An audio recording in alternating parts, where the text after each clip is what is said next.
Did Adam repent? Apakah Adam bertobat? Meaning, did he Maksudnya, go to heaven? apakah dia Or pergi did ke he go to surga hell? atau dia pergi ke neraka? Also, what did Apa Adam do yang Adam after he lakukan was driven out setelah from the Garden diusir of Eden? dari Taman Eden? Dan apakah does hal that ini even penting matter to bagi us? kita? Why do we Kenapa kita even perlu need to tahu know hal-hal this? ini? Saya Well, percaya I bahwa believe it does penting matter, bagi and we kita do untuk need to tahu know this, hal-hal ini, and we're going dan to kita find akan out why. lihat alasannya. Hello, Halo everyone. semuanya, saya I'm Pendeta Pastor Andrew. Selamat and datang welcome to di rangkaian these lectures pelajaran on the history seri of Sejarah Redemption Penebusan. series. The History Seri of Sejarah Redemption Penebusan series are adalah a series of buku-buku books yang written ditulis by the oleh South seorang Korean pendeta dari pastor, Korea Selatan, Reverend Pendeta Abraham Park. And the Dan first buku book pertama in the dalam seri series ini is called berjudul Genesis Silsilah di Kitab Genealogies. Kejadian. How Apakah many saudara times have you pernah started mengalami reading the Bible ketika and you mulai came baca across the Alkitab, genealogy lalu sampai ke bagian and you silsilah, just stopped saudara or berhenti got stuck atau there? buntu, Or better atau yet, langsung you lewati skipped dan right over baca and went bagian on lain reading di the other Alkitab? parts of the Bible? Well, the same Saya pun thing had mengalami happened to itu, me, and I felt the saya pun same way merasakan about those hal-hal itu genealogies. tentang silsilah. However, Akan when I tetapi, read the setelah Genesis saya baca buku genealogies, Silsilah di these Kitab books Kejadian, opened my buku ini eyes membuka mata and saya, to help membantu me saya untuk realize sadar that the bahwa biblical silsilah-silsilah di genealogies Alkitab are a merupakan treasure peti trove harta, of deep peti harta spiritual karun truth dari that kebenaran we need to rohani know. yang dalam yang perlu kita ketahui. So today I'm Maka going hari to ini, focus on saya akan Adam's fokus pada genealogy in silsilah Genesis Adam 5. di Kejadian 5, And we're going dan to kita akan try to coba answer jawab some of the beberapa questions pertanyaan that I yang saya posed to tadi you at the sebutkan beginning di of awal this video. video.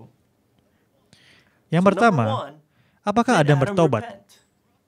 Di sepanjang Throughout the Alkitab, scriptures, Adam digambarkan Adam is depicted sebagai as the first pendosa yang sinner. pertama. Dia He is yang the membawa one who maut brought ke dalam death dunia. into this world. Itu dikatakan That's di what Roma Romans chapter pasal 5 5 verse ayat 12 12. says. However, Akan in his tetapi, own di dalam genealogy silsilahnya in di Genesis Kejadian chapter pasal 5, 5, tidak ada there is catatan no apapun record whatsoever mengenai dosa about dirinya his sin atau or tentang about the fall. kejatuhan. Silsilah di It seems Kejadian to be 5 saying malah seperti that memperlihatkan God's bahwa gambar image Allah was sedang passed diturunkan on from dari Adam Adam to kepada his son putranya, Set. Karena di Because in Kejadian Genesis pasal chapter 5 5 ayat 1 sampai 3 it says, Adam was dikatakan created Adam in God's diciptakan image. menurut rupa And Allah, then when he was dan 130 pada years usia old, he had a 130 son tahun dia memperanakan named anak Seth in bernama his Set own image. menurut rupa dan gambar dirinya. So I believe this Jadi to saya mean percaya that ini Adam mengindikasikan repented bahwa Adam telah bertobat and he dan dia recovered memulihkan at least setidaknya partially sebagian dari the gambar image of Allah God yang that semula was in ada him. padanya. So Di sini at kita this harus point we need to memahami understand what apa is itu pertobatan repentance dan and apa what does it efeknya do bagi for kita. us. First Pertama-tama, of all, pertobatan repentance renews memperbaharui God's gambar Allah image in di dalam us. diri kita. Ketika Adam When jatuh, fell, gambar Allah the yang image of ada God padanya was corrupted. menjadi rusak. Tetapi But ketika when a person bertobat, repents, gambar tersebut it is diperbaharui. Tidak Not sempurna, perfectly tidak and not sepenuhnya, fully, tetapi but at least partially, sebagian the image of gambar God Allah is dipulihkan restored in pada us. dirinya. So, Apa itu what is gambar the Allah? image of God?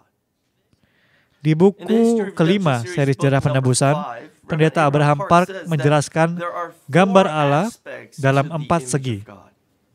Yang pertama, First, there is ada the gambar moral dalam segi image. moral.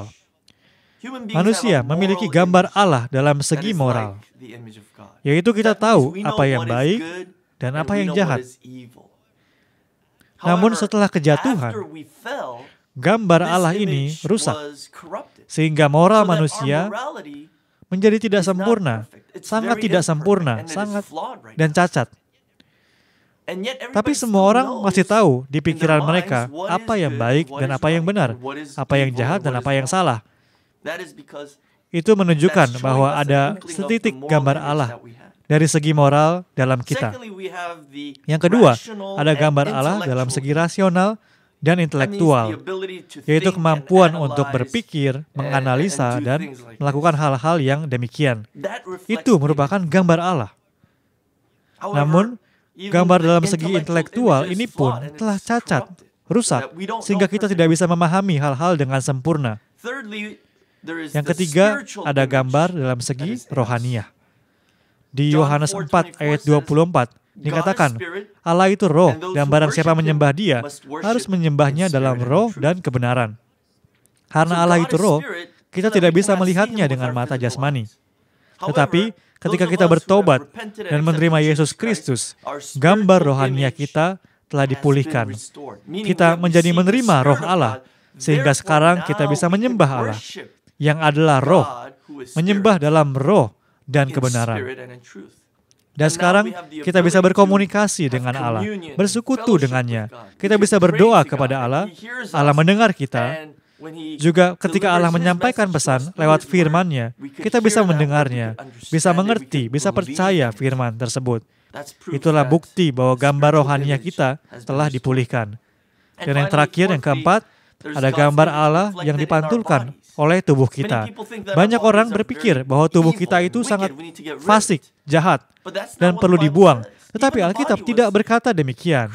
Tubuh kita pun diciptakan menurut gambar Allah.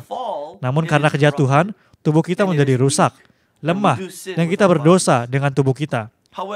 Tetapi, ketika Kristus menebus kita sepenuhnya, bahkan tubuh kita ini pun akan terbebas dari perbuatan dosanya.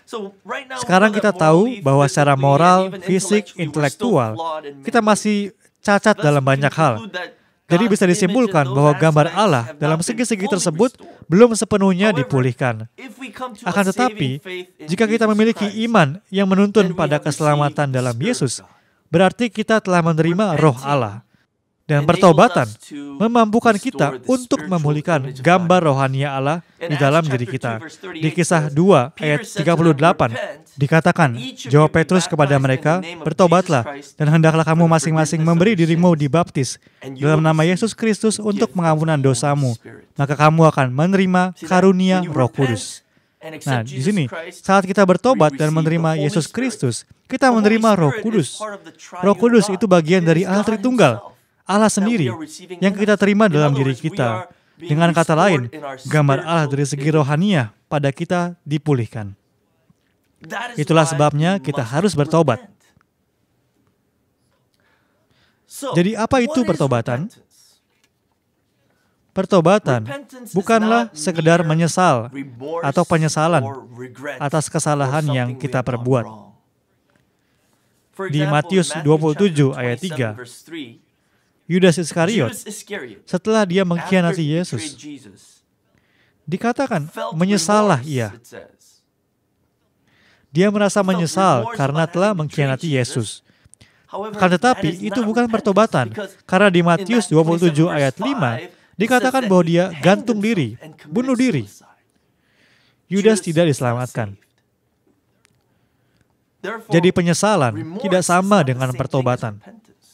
Pertobatan adalah tanggapan terhadap pewartaan Injil. Pertobatan harus melibatkan intelektual, emosi, dan kehendak kita. Dengan kata lain, ini melibatkan keseluruhan diri kita, serta harus benar-benar memutarbalikkan hidup kita sepenuhnya. Maka pendeta Abraham Park menjelaskan seperti ini dalam bukunya, bahwa pertobatan sejati adalah menyadari dosa dengan pengetahuan yang benar, menyesal dengan hati yang hancur dan patah, dan memutuskan dosa dengan kehendak yang teguh. Jadi pertobatan sejati dimulai dengan perubahan dalam pemikiran, lalu mengalami perubahan secara emosional, perasaan, dan menghasilkan buahnya melalui perubahan kehendak yang menyeluruh. Jadi mari kita lihat pertobatan Adam. Apakah Adam bertobat? Saya yakin bahwa jawabannya adalah ya. Mari kita selidiki lewat Alkitab. Yang pertama, pertobatan Adam secara intelektual. Di Kejadian 3 ayat 12, setelah Adam tidak taat dan makan buah pohon pengetahuan baik dan jahat, Allah mendatanginya dan bertanya, apakah engkau makan dari buah pohon yang kularang itu? Lalu apa jawab Adam?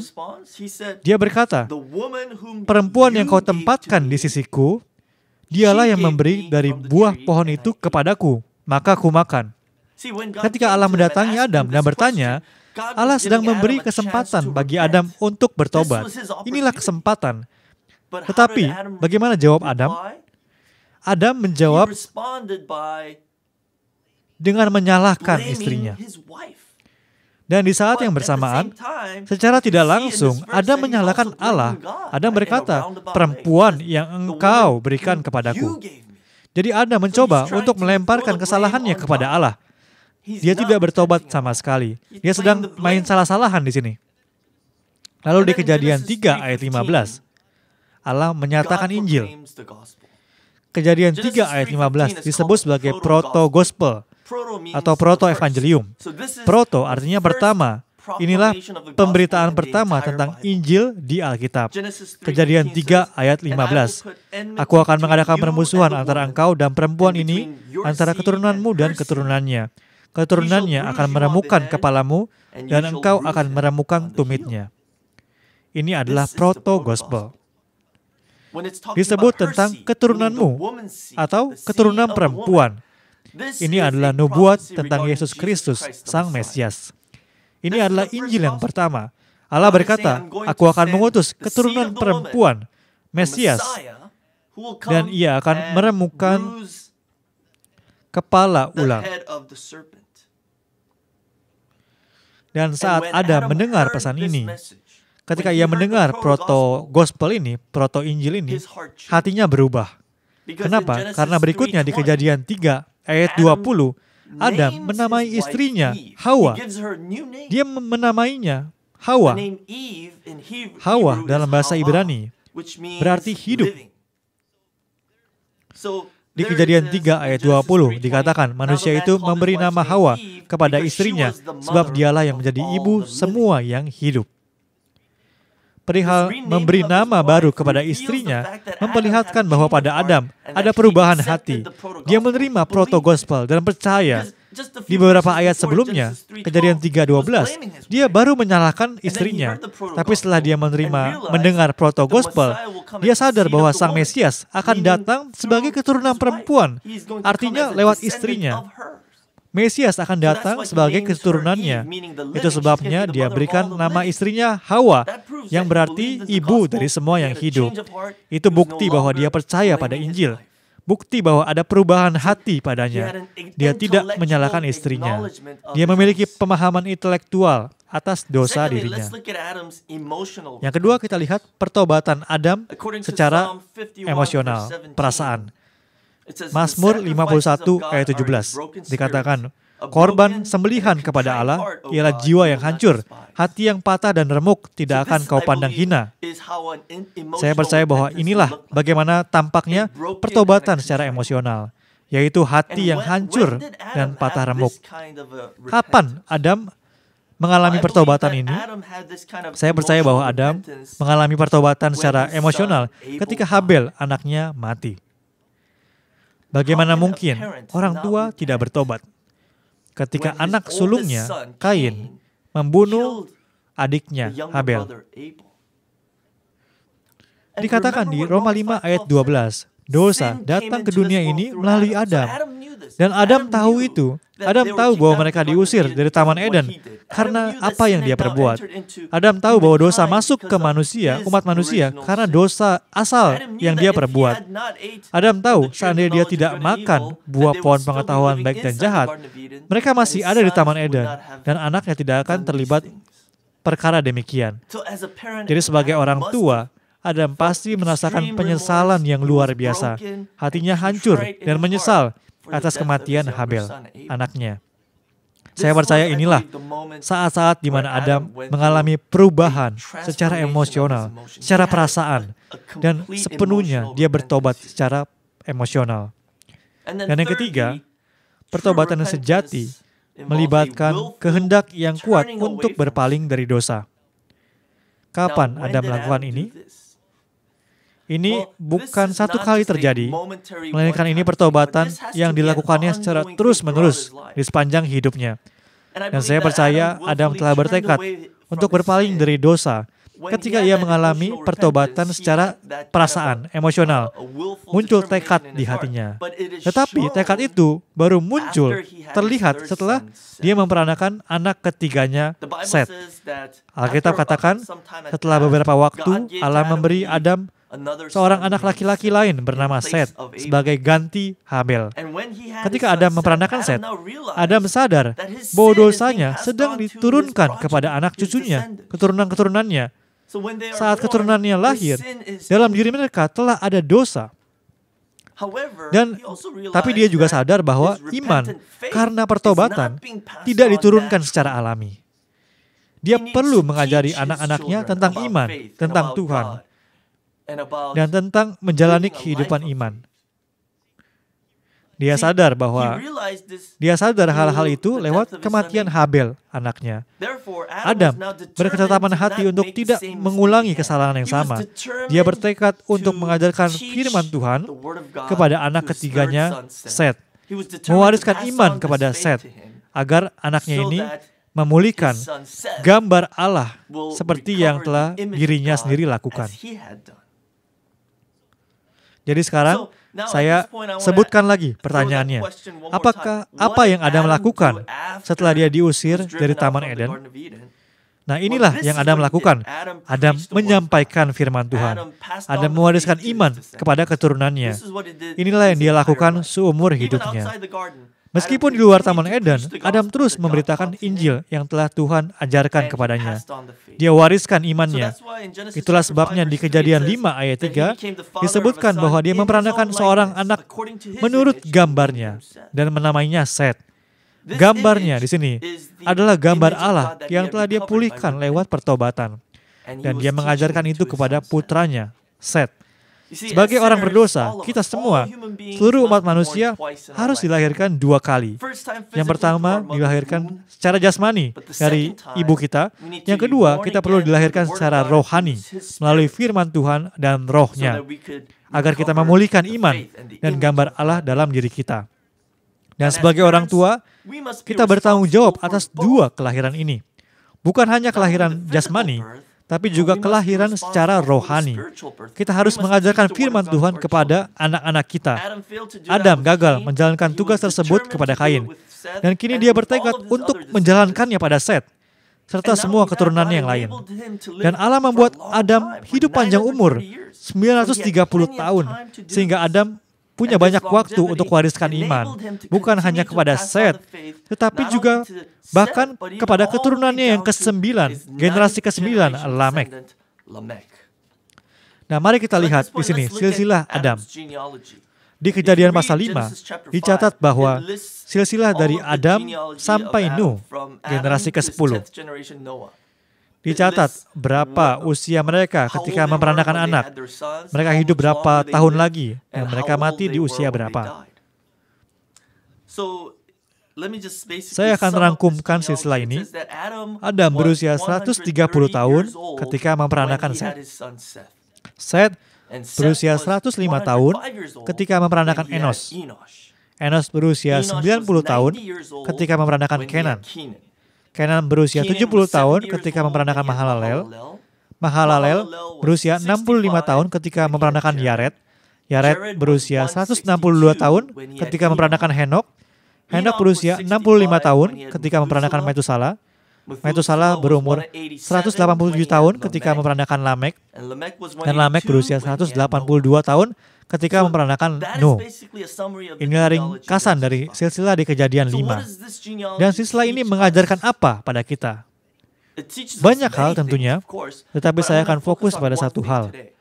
Jika saudara menjumlahkan semua angka-angka ini, mulai dari 130, Adam umur 130 ketika peranakan Set, Set usia 105 tahun, terus menerus, sampai angka 187, totalnya semua adalah 874 tahun. Ini artinya apa? 874 ini adalah umur Adam ketika Lamek lahir. Adam berumur 874 tahun ketika Lamek, generasi ke-9 darinya, lahir. Dan Adam mati di usia 930 tahun. Jadi 930 dikurang 874, hasilnya 56. Ini berarti Adam dan Lamek hidup semasa selama 56 tahun. Ini adalah penyingkapan pertama dalam sejarah dunia oleh pendeta Abraham Park dalam bukunya Silsilah di Kitab Kejadian. Dan apa artinya ini? Kenapa ini penting?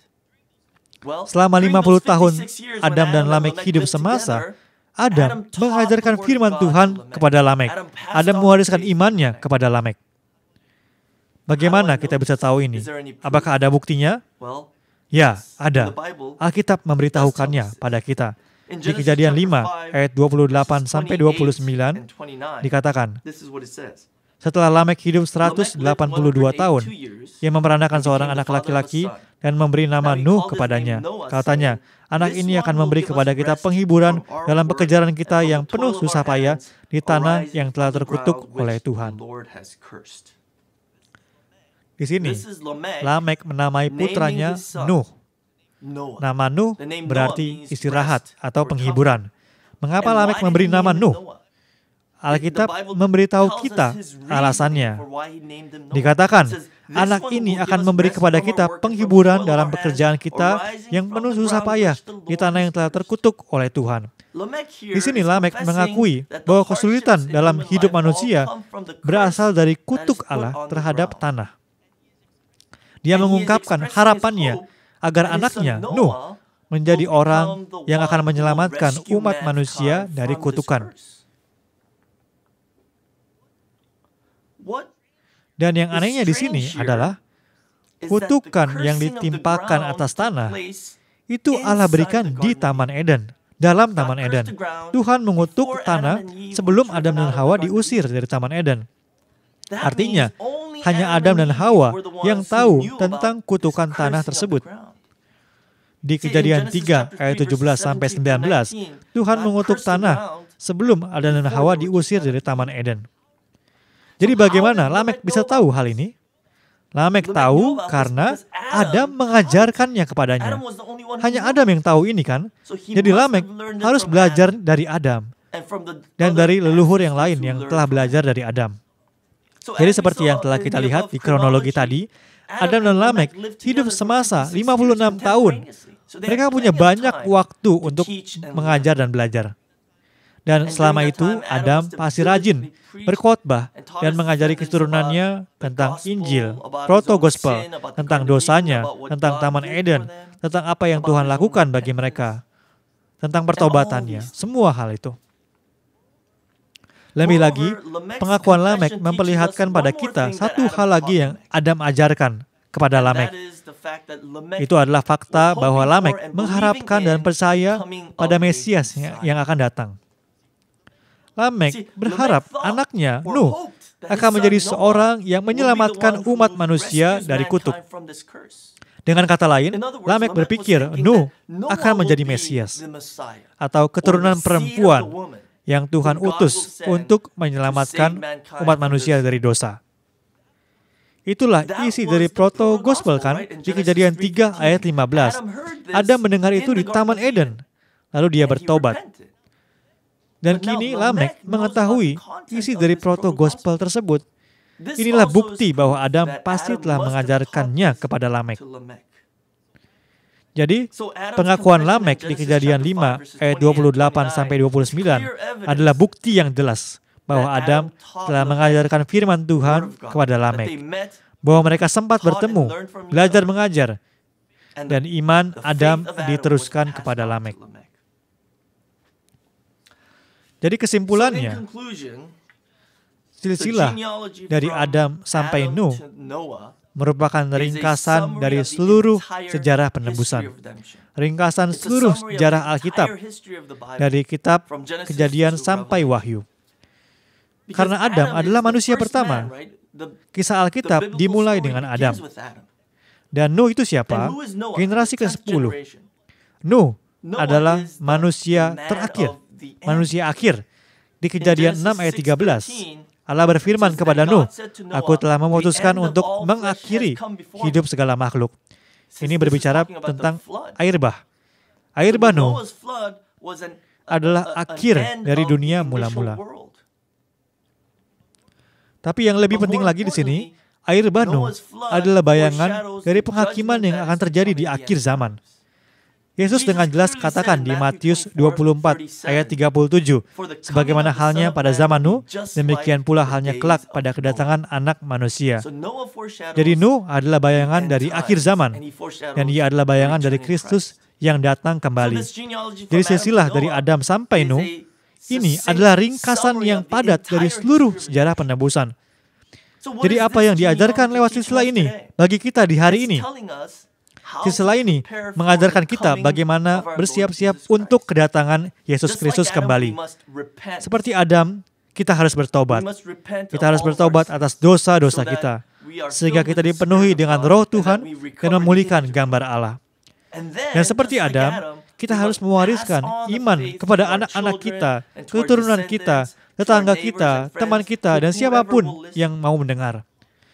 Dan isi iman yang perlu kita wariskan adalah yang saya beri istilah iman mesianik.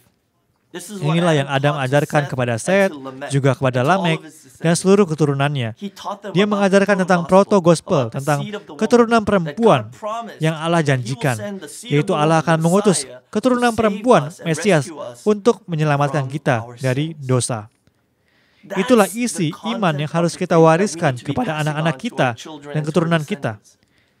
Jadi mari kita persiapkan iman dan pengharapan kita, menunggu kedatangan Tuhan Yesus kembali dengan penuh antusias.